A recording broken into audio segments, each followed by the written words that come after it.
우선은 최근에 제가 이 마이너한 자료들 속에서 봤는데 이게 동북아 평화 자료원이라고 하는 게 아마 그거 뭐였군요. 북한 자료를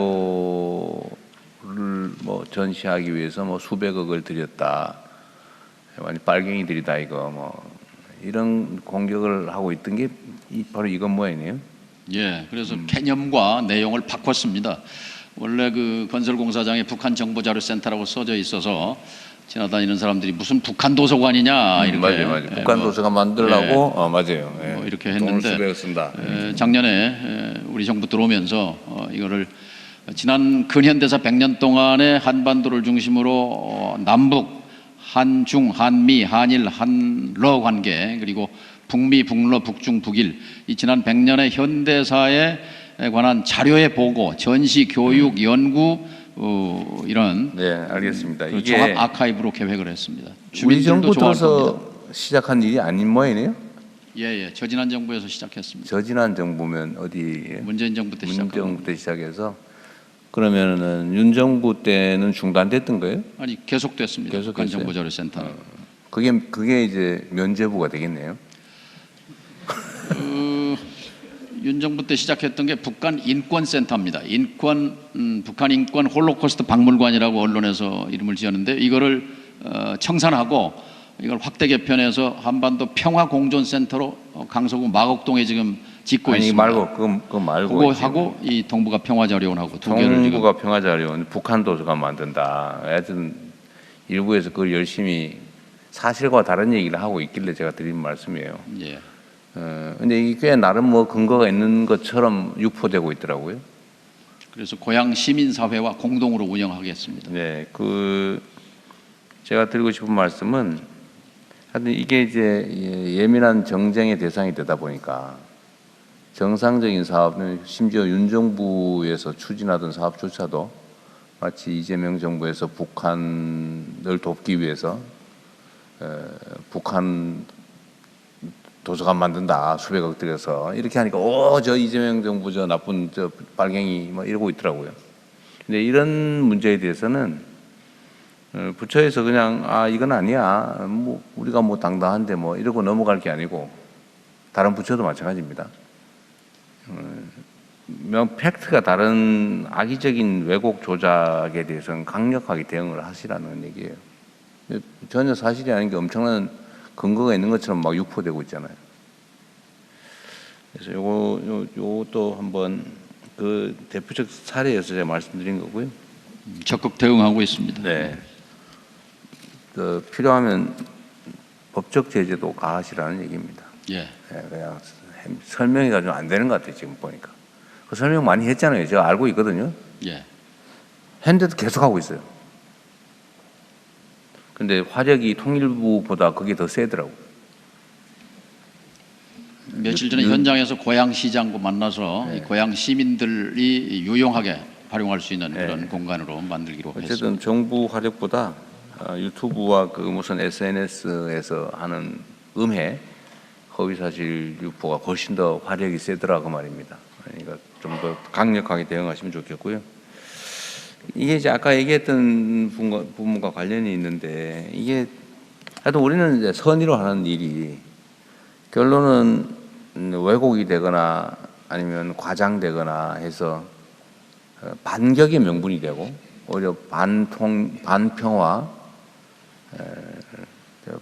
반공존, 적대의 무기가 되는 수가 있단 말이에요. 우리가 선의로 하는 일들이 상대에게 악용돼서 반격의 무기가 되는데 예를 들면 안보 문제, 통일 문제, 남북 관계 이런 게 주로 그렇습니다. 뭐 너무 잘 아시겠지만 억울하시잖아요. 평생 최선을 다했는데 계속 그걸 마치 종북에 뭐 북한을 이롭게 하는 반국가 행위인 것처럼 막 공격을 했는데 지금도 사실은 이 분야는 좀 그렇거든요. 안보 분야, 남북 관계 분야는 뭔가 선의를 가지고 제대로 하려고 그러면 그걸 오히려 꼬투리를 잡아가지고 공격을 해서 결론적으로는 더 악화된 상황이 되는 경우가 있습니다. 지금 예를 들면 남북한 공식 명칭 불러주기 이게 논쟁의 여지가 있는 일이고 당연히 선의로 하는 일이고 관계 개선을 위한 일이라고 확신하고 하시는 걸 텐데 이게 아마 얼마 전에도 논쟁이 한번 됐던 것 같아요. 이 한번 말씀하셨다가 한번 심하게 반격당했죠. 그래서 이 말씀드렸던 것처럼 우리가 좋은 가치와 이상을 가지고 있지만 이게 뭔가 표현에 꼬투리가 잡혀가지고 이제 막 정쟁으로 이게 막 휘말아 들어가면 원래 하고자 했던 데서 오히려 나쁜 상황이 초래될 수도 있겠다. 물론 이제 이런 논쟁거리를 주장을 하면서 이렇게 지평이 넓어진 효과는 또 있어요.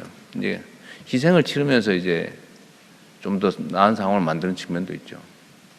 근데 그거 정말로 잘 고민해야 될 것 같습니다. 이게 선의가 선의대로 될지는 상황에 영향을 많이 받겠죠.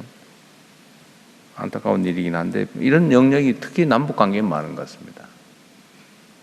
예를 들면 뭐 제가 취임하면서 9.19 합의를 복원하겠다. 순차적, 선제적으로 복원하겠다.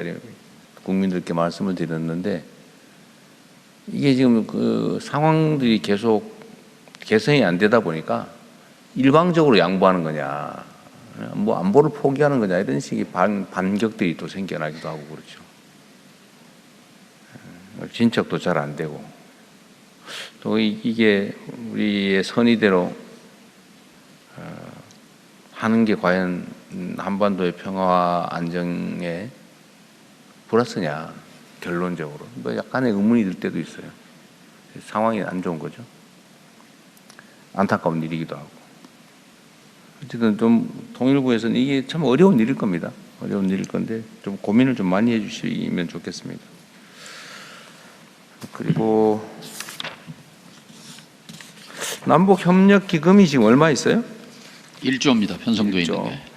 지금 이제 그게 이제 원래는 쓰고 나면 다시 예산에서 출연해서 채우고 이렇게 돼 있는데 지금 쓸 일이 없다 보니까 예. 그냥 1조 원이 있는 거죠. 지난 10년 동안은 뭐 거의 집행이 안 됐습니다. 네. 그런데 아까 시행령을 바꿔서 좀 용도를 확장을 해보자. 예. 뭐 일리 있는 말씀 같으신데 부처들하고 잘 협의를 해보시고요. 잘 정리가 잘 안 되고 부당한 것 같으면 저한테 별도로 보고를 해주시면. 예산처 장관한테만 말씀해 주시면 해결됩니다. 아니 그게 우리 통일부 입장처럼 다 맞는 건지 잘 아직은 제가 판단이 안 섰어요. 다른데 반대하는 데는 나름의 이유가 있을 거거든요. 조정을 좀 해보시고요. 예산처는 뭐 돈 안 쓰는 쪽으로 이제 뭐 꼭 그것만은 아닐 수도 있죠. 예. 아까워서 그런 건 아닐 수도 있습니다. 근데 이렇게 계속 가면은 사실 남북 교류 협력 기반 조성 기반이 무너집니다. 네, 그러니까 예를 들어서 어느 범위까지 어느 정도로 할지 한번 협의를 해보시고요. 제가 일방적으로 통일부 의견대로 해라라고 말하기는 좀 그래서 보시고 계속 지금 예산처 장관 설득하고 있습니다. 조정해서 저한테도 내용을 좀 알려주시면. 예. 국무회의 때 한번 말씀하시든지 하십시오. 예. 자, 남북 교류